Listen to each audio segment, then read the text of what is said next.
Dhaka the capital city of Bangladesh. আজকের ভিডিওটা শুরু করছি বাংলাদেশের রাজধানী ঢাকা থেকে।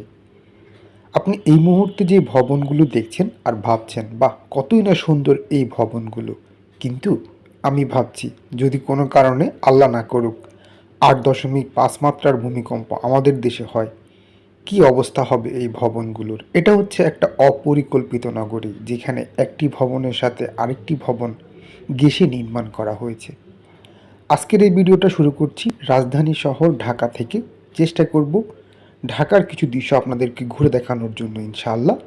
এখন সকাল, আর আজকের সকালের আমার গন্তব্য হচ্ছে বরাবরের মতো উত্তরা থেকে গুলশান।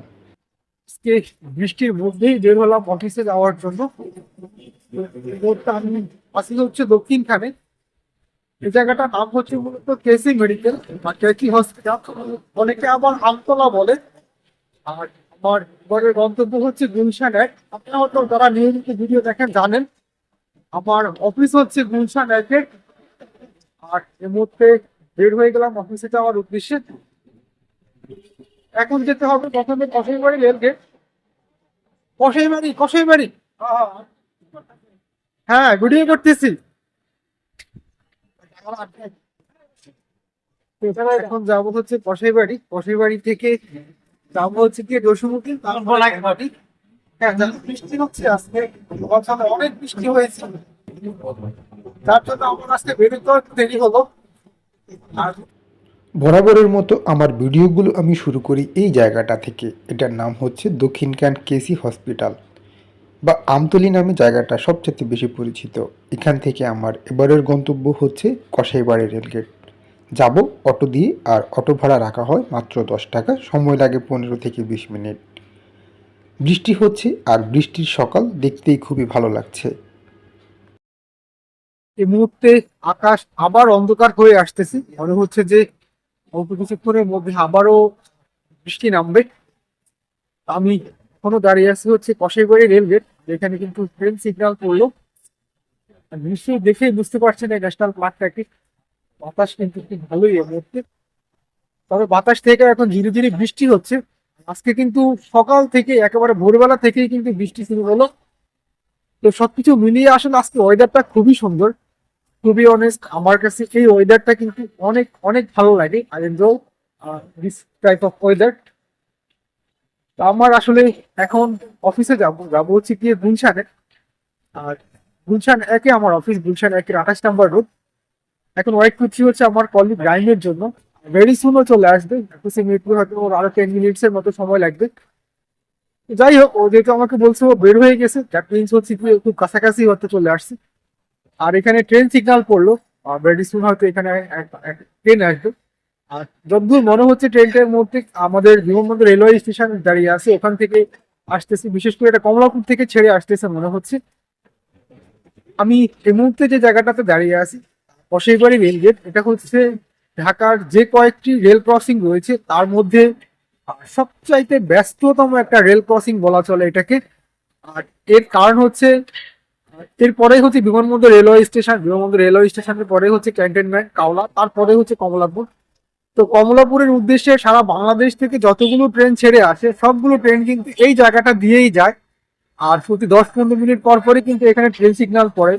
তো বুঝতেই পারছেন যে এখানে যারা থাকে বা এই এরিয়াতে যেসব মানুষজন থাকে তাদেরকে কি পরিমাণ ভোগান্তির মধ্য দিয়ে যেতে হয়। আর আমার পিছনে দেখেই বুঝতে পারছেন এই মুহূর্তেও আসলে একটা ট্রেন আসবে বলেই হয়তো এখানে ক্রসিংটা ফেলে রাখা হয়েছে। তবে এখানে অনেক সময় লাগে ক্রসিংটা ফেলে দেওয়ার, অন্তত আরো মিনিমাম 5 মিনিট পরে ট্রেন আসে। এটা একটা ভালো দিকও আছে, তাড়াতাড়ি ফেলে দেওয়া ভালো সবকিছু মিলিয়ে।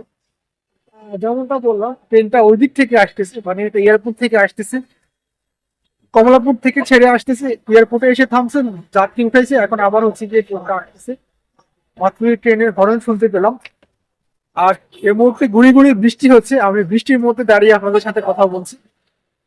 তো যেমনটা বললাম আমি এই ধরনের ওয়েদার কিন্তু অনেক বেশি এনজয় করি, ভালো লাগে এই ধরনের ওয়েদার।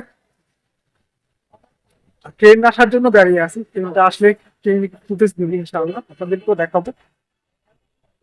আর এই দিকটার দৃশ্য কিন্তু খুবই সুন্দর, আর বৃষ্টি হওয়াতে কিন্তু ওয়েদারটা এখন আরো বেশি সুন্দর দেখাচ্ছে।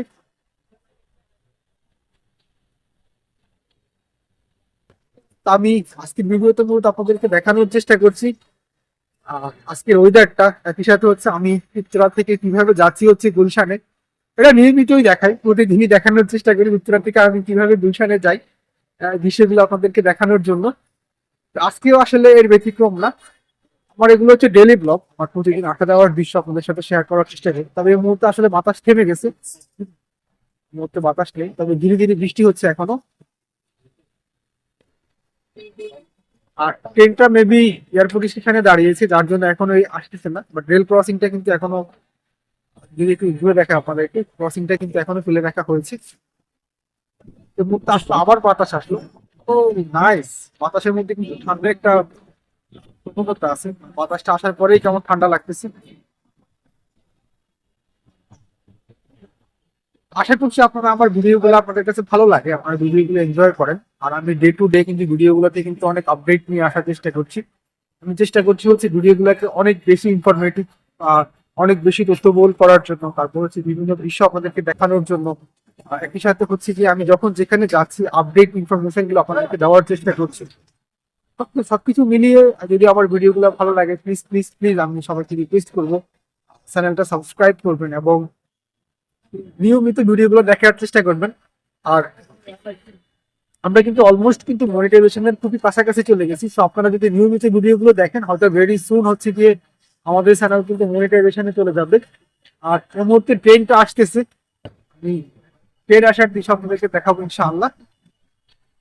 তো ট্রেনটা আসলে এয়ারপোর্ট থেকে ছেড়ে আসছে, আমাদের বিমানবন্দর রেলওয়ে স্টেশন থেকে।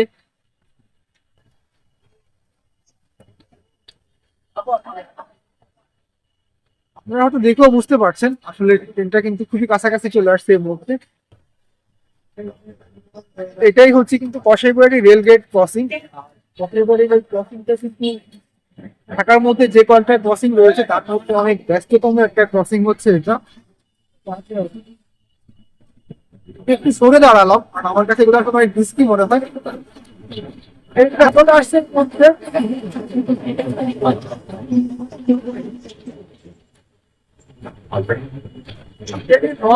অনেক বেশি, আর ট্রেনটা চলে আসলো।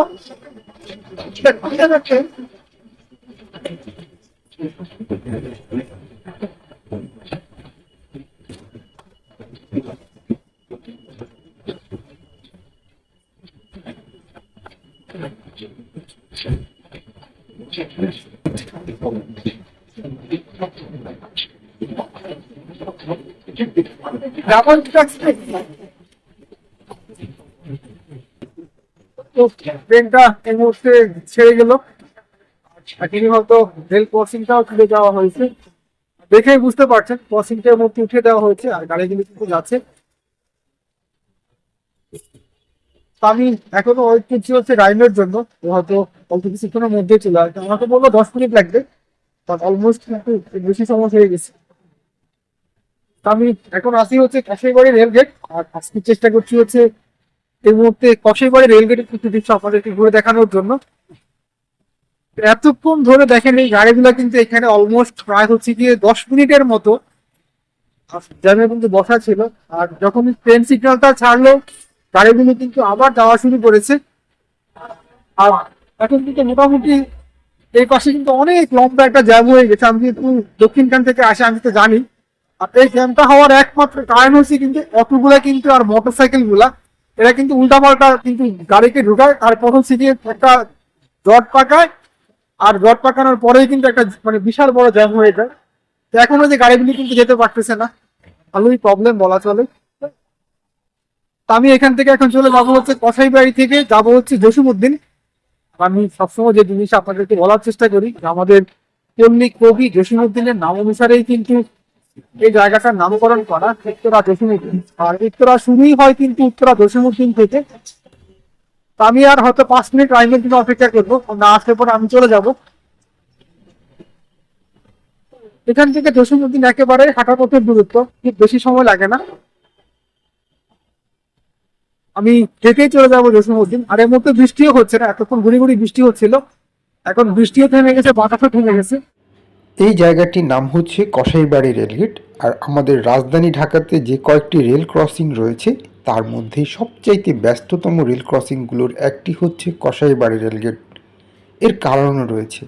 কমলাপুরে যে ট্রেন প্রবেশ করে, সারা বাংলাদেশ থেকে যেসব ট্রেন ছেড়ে আসে কমলাপুরের উদ্দেশ্যে, তার সবগুলোই কিন্তু এই দিকটা দিয়েই প্রবেশ করে, যার জন্য প্রতি 5 মিনিট পর পর বা 10 মিনিট পর পর কিন্তু এখানে ট্রেন সিগন্যাল দেওয়া হয়, আর দীর্ঘ সময় এখানকার মানুষকে জ্যামে বসে থাকতে হয়।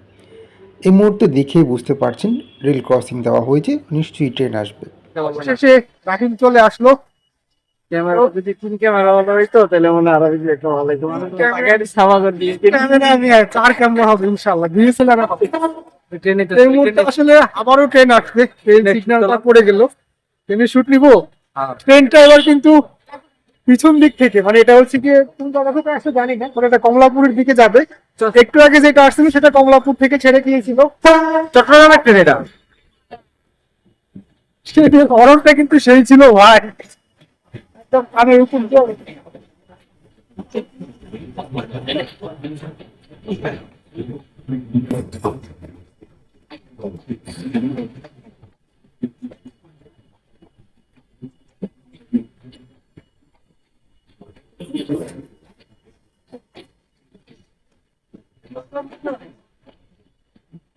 ও ঘুমতে তো বড় কথা বক্তা।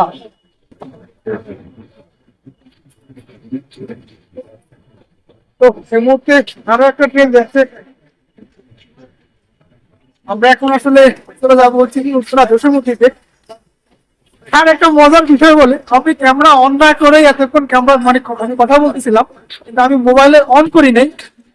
অন না করে আমি বক বক করতেছি, রাহিম আসতেছে, রাহিমকে দেখাচ্ছি। পরে হঠাৎ করে মোবাইলের দিকে তাকিয়ে দেখলাম তো আমি তো মোবাইলের ক্যামেরাই অন করি নাই, মোবাইল বন্ধ রেখে কথা বলতেছি, এই জন্য ওই ফুটেজগুলো আপনাদেরকে দেখাতে পারি নাই। তারপরে সামনে এবিবিএন একটা স্কুল ছিল, স্কুলের কয়েকটা স্টুডেন্টের সাথে দেখা, ওদের সাথে কথা বলছি। আমি কিন্তু আমি ক্যামেরা অন না করে এতক্ষণ বক বক করতেছিলাম। এরকম আমার আসলে প্রায় সময়ই হয় যে আমি মোবাইলের যে ক্যামেরা অন করতে হয়, আমি ক্যামেরা অন না করেই হচ্ছে কি ভিডিও করা শুরু করি। এরপরে অনেক দূর যাওয়ার পরে মনে হয় কি আমি যে কথা বলতেছি ক্যামেরা তো অনই করি নাই। একটু আগেও সেম প্রবলেমটাই হইলো, আমি ক্যামেরা অন না করে স্কুলের স্টুডেন্টদের ইন্টারভিউ নিচ্ছি, রাহিম আসতেছে, রাহিমকে দেখাচ্ছি, কথা বলতেছি, ট্রেন সিগন্যাল করতেছে সেটা দেখাচ্ছি। সবকিছু দেখানোর পরে মোবাইলের দিকে তাকায় দেখে আমি তো ক্যামেরাই অন করি নাই। আমার হাসিও পাচ্ছে, আমার কষ্টও লাগতেছে, তো ওই ফুটেজ গুলো আর আপনাদেরকে দেখাইতে পারলাম না। আমি এখন যাচ্ছি হচ্ছে জসীমউদ্দিনের দিকে, আর রাহিম পিছনে আছে, ও আসতেছে। মাত্রই একটা ট্রেন, এটা ডাবল সিগন্যাল ছিল মনে হয়, আরো একটা ট্রেন আসতেছে কমলাপুর থেকে। আমাদের এইদিকে আসলে এটাই হচ্ছে গিয়ে বড় প্রবলেম। এইদিকে পানি উঠে গেছে, আজকে বৃষ্টিতে এই সাইডে পুরো পানি উঠে গেছে, এই যে এই দিকটাতে পানি উঠে গেছে। উত্তরার একটা প্রবলেম, উত্তরাতে সামান্য বৃষ্টি হইলে কিন্তু পানি উঠে যায়। আরো একটা ট্রেন আসতেছে এই মুহূর্তে, এই ট্রেনটা আবার কমলাপুর থেকে ছেড়ে আসতেছে, আমাদের আপনাকে ঘুরে দেখে। আরো একটা ট্রেন চলে আসলো। এই জায়গাটা হচ্ছে এমন একটা ব্যস্ততম জায়গা, এটাকে লিখে নিতে গেছে কেন?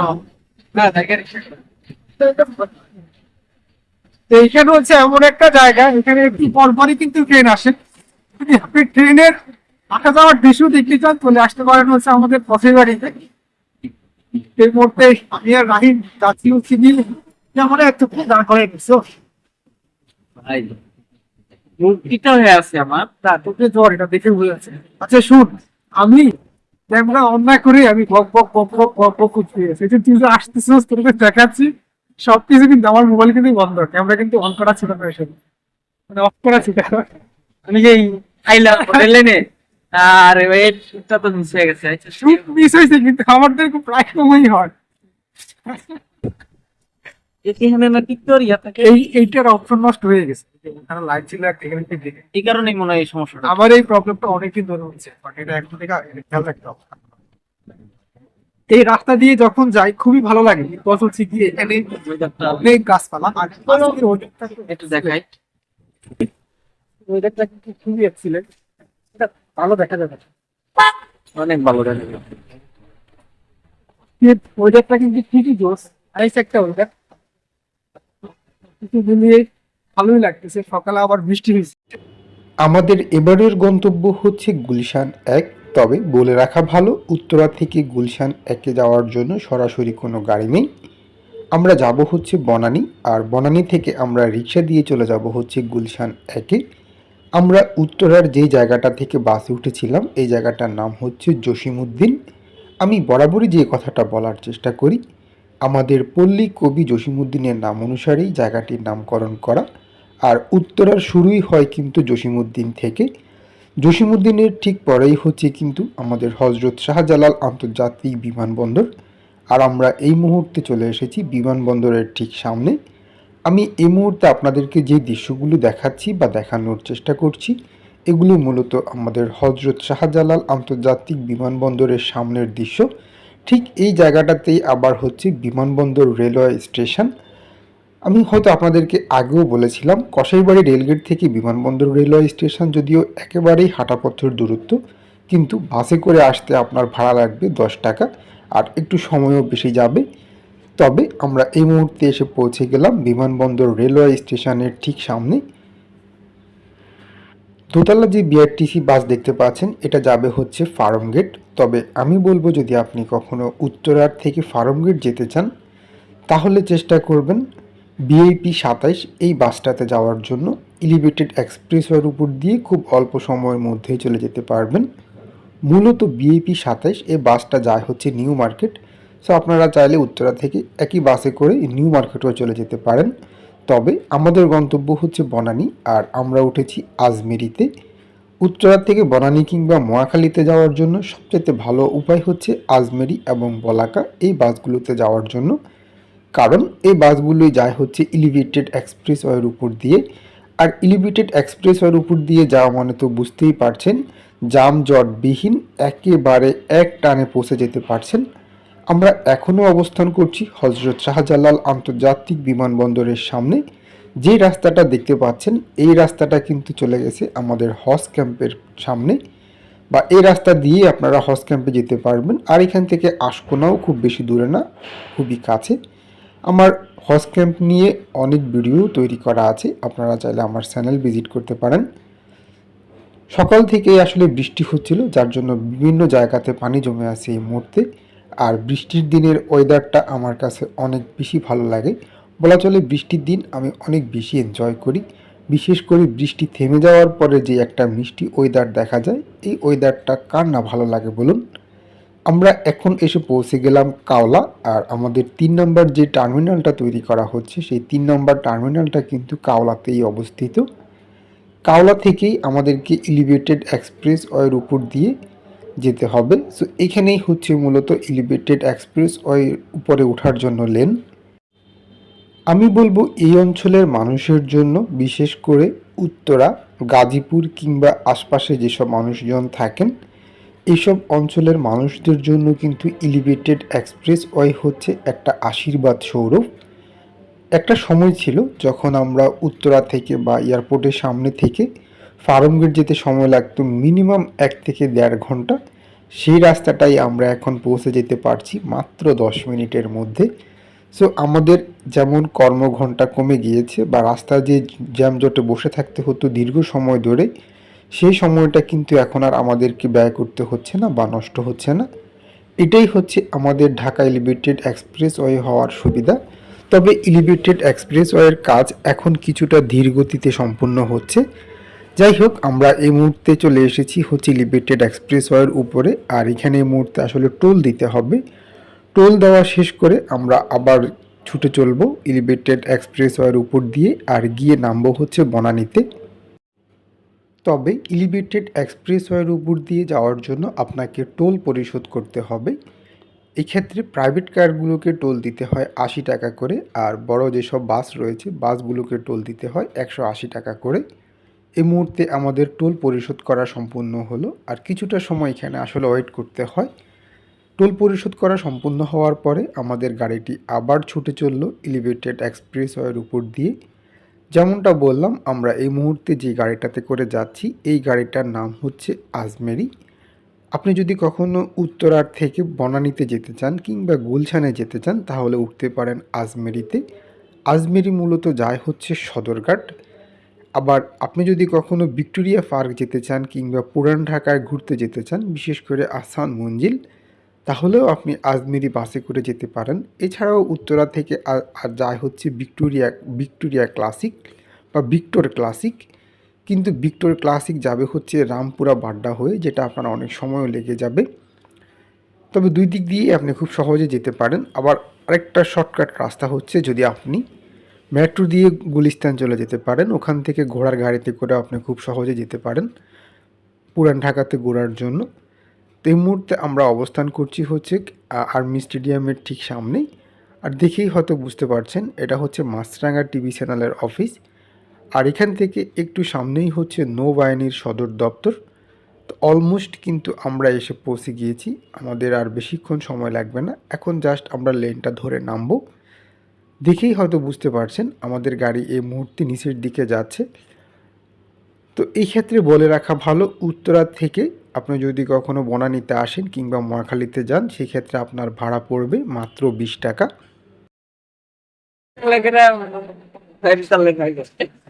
তো আমরা এসে পৌঁছে গেলাম হচ্ছে বনানীতে। আর আমি সবসময় যে কথাটা বলি, আপনি যদি বনানী আসতে চান তাহলে আসবেন হচ্ছে গিয়ে আজমিরি বা বালাঘাট, বিশেষ করে উত্তরা বা গাজীপুর থেকে। আমাদের এবারে গন্তব্য হচ্ছে গুলশান বা যাবো হচ্ছে জিলখানাতে। এই বাসটাতে করে আসছিলাম।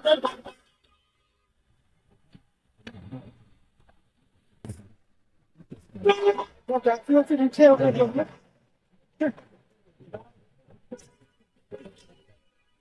আজকের ভিডিওতে আপনাদেরকে উত্তরা, বনানী, গুলশান সব দেখানোর চেষ্টা করছি। আর রাহিম, রাহিম কি অবস্থা তোমার? আমার জ্বর। আচ্ছা, তুমি কি বৃষ্টির ওয়েদারটা এনজয় করতেছো? হ্যাঁ, অনেক অনেক অনেক ভালো লাগছে, অনেক nice শীত করতেছে। ভাই আপনার শরীর কাটা দিয়ে উঠতেছে, আমি দেখতে পারতেছি শীতে। আপনি একটা ছোট একটা জামা পরে আসছেন। আমার তো ভালো লাগে ওদের। হ্যাঁ, ভালো। আসি হচ্ছে বনানীতে।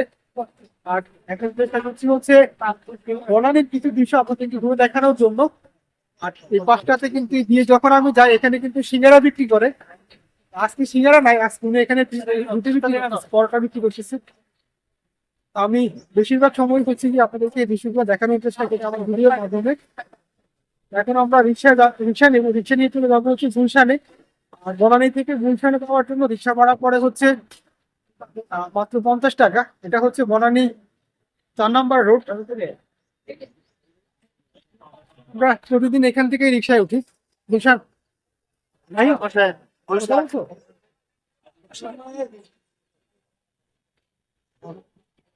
আমরা এখন রিক্সা নিলাম। আমরা চলে যাবো হচ্ছে গুলশান 28 নম্বর রোড। আর আজকের মতো ভিডিওটা এখানেই শেষ করব। সবাইকে অসংখ্য ধন্যবাদ দেখার জন্য। আল্লাহ হাফেজ।